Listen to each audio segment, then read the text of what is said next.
मुंबई महानगरपालिका निवडणुकीच्या वातावरणात महायुतीसाठी अत्यंत धक्कादायक बातमी समोर आली आहे। निवडणुकीच्या प्रत्यक्ष मतदानापूर्वीच मुंबईतील 2 महत्वाच्या वॉर्डमधून महायुती बाद झाली आहे। वॉर्ड क्रमांक 211 आणि 212 मध्ये भाजप आणि शिवसेना शिंदे गटाचा एकही उमेदवार या महापालिका निवडणुकीच्या रिंगणामध्ये उतरणार नाहीये।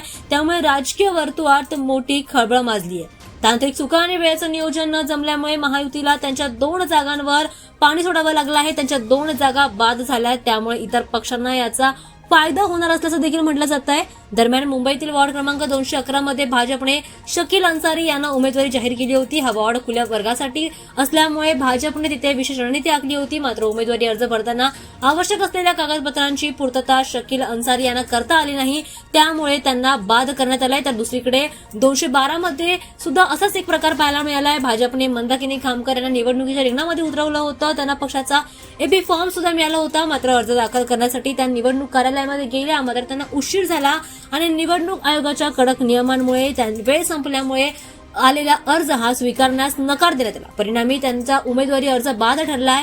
उमेदवाराकडून झालेल्या दिरंगाईमुळे महायुतीला या वॉर्डमधून माघार घ्यावी लागली आहे। या दोन्ही जागा बाद झाल्या, त्यामुळे आता या 2 प्रभागांमधील महायुतीचे मतदार कोणाला कौल देणार हे पाहणं आता